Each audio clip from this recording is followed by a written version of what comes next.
Skeptics often ask, why won't God heal amputees? While I'm unaware of a limb growing out, there is one medically documented case of a regrown intestine. I'm talking about the curious case of Bruce Van Natta. Allow me to read a brief excerpt from Craig Keener's book, Miracles Today, The Supernatural Work of God in the Modern World. Keener writes, one evening when Van Natta was working late, a jack gave way, and a nearly 50,000-pound truck's massive, half-foot-wide axle crushed his abdomen almost down to the concrete. Blood shot up into his throat, and soon he saw angels holding his body together. The first responders believed that he was dead for about 40 minutes. From his severed arteries, he should have bled to death in 10 minutes. His survival in any condition was medically unexpected. In fact, James Garlow and Keith Wall remark, subsequent medical studies drawing on cases from trauma centers around the world show that he is the only person ever known to survive such injuries. Despite Van Natta's survival, his abdominal damage was severe. Doctors repaired what they could, but most of his small intestine was dead or dying and had to be removed. His small intestine as a whole had only 121 centimeters left. A small intestine's average length is 600 centimeters. The crucial part of the intestine, the ileum,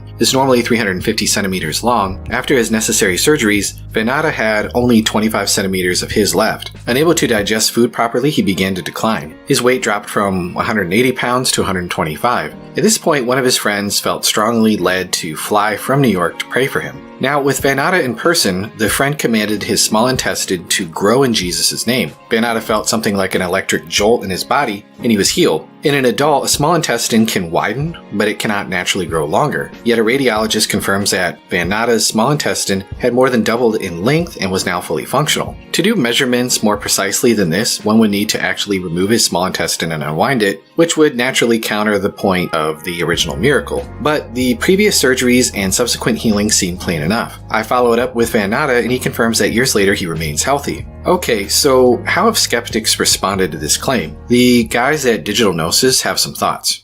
Yeah, so that intestine regrowing case, I tried to look into that, but as you said, that one is not one they've published, so there's no documentation that I could find. One thing, and not being a medical doctor, but relying on, I have a biology degree, but not like a medical degree. So that's sort of general background plus the research that I do into these things. But it did seem to me that they said they relied on x-rays, and that's not the best way to image soft body tissue at the best of times. And one thing we do know is that I don't think you can regrow intestine. The lining of the intestine absolutely does regrow and is regularly replaced. So I was wondering whether there might have been a thickening and a healing of parts of the intestine subsequent to surgery, which perhaps didn't show up as well initially on whatever imaging technique that they used, and showed up a little better later, or possibly they even just did the scan slightly differently. And as you point out now, that the technique for measuring the length of the intestine is not really there anyway. This seems to me to be a sort of a natural explanation, that basically they observed a different length because of perhaps some natural healing plus the imaging technique not that reliable. When they say that something like regrowing an intestine is impossible, I mean, as far as I read that, is that in the medical literature, there are no cases where you get significant regrowth of an intestine. But how many of those cases are as extreme as this guy surviving?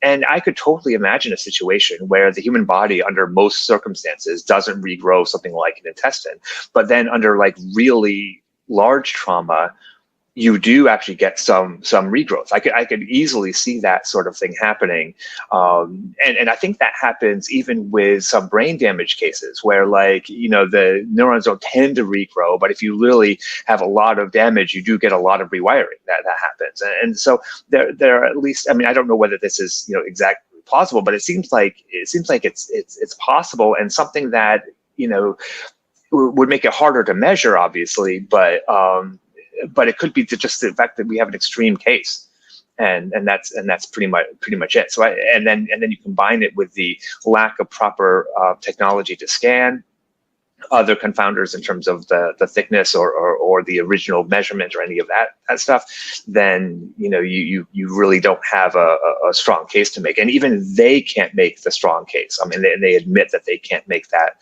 strong case.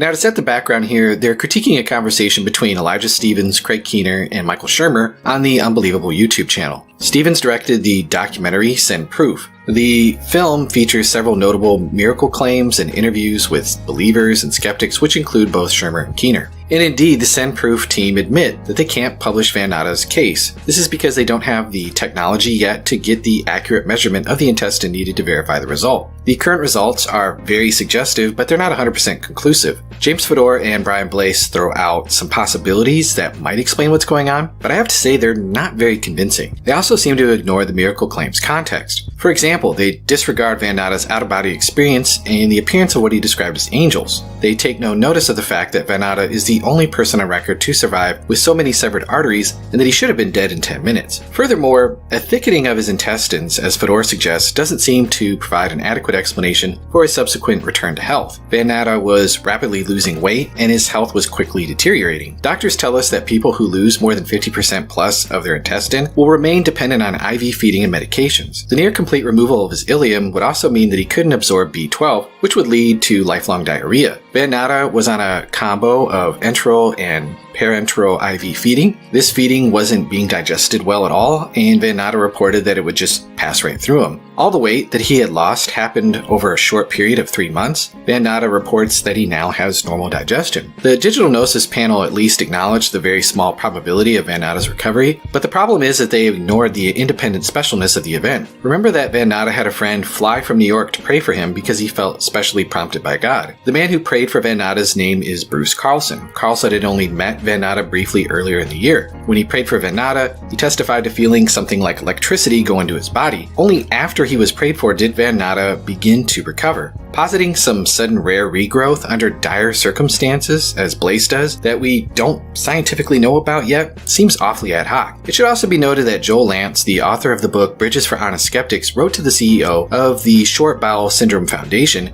asking about Van Natta's case. Dr. John A. Vanderhoof, the consulting gastroenterologist for the Short Bowel Syndrome Foundation, responded saying, "It, referring to the intestine, only gets longer if the surgery was done in a baby, not in an adult." So taking all these facts into account, there's more going on here than a highly improbable event. It's capable of being identified as a special occurrence besides the simple fact that it did in fact happen. These two factors together point to an intelligent agent behind the miracle. Allow me to illustrate. If a spouse dies in a car accident, even though her car was in good condition, she had a good driving record, and the driving conditions were excellent, would this be an accident or the result of some malicious act done on purpose? Given the conditions, it would be highly unlikely that the event would happen, so the probability of her death being an accident is very low. Even so, if that was all the information that we had, the accident could simply have been a sad, unlikely accident. It would be a different story if the car accident occurred right after the husband had taken out a large insurance policy on his wife, purchased 2 tickets to Tijuana for himself and his secretary, and the marriage was headed towards an ugly divorce. In this case, the low probability and it being a special situation independently of the fact that it happened could justify an arrest for murder. When evaluating miracle claims, we can't just look at the low improbability of the reported event.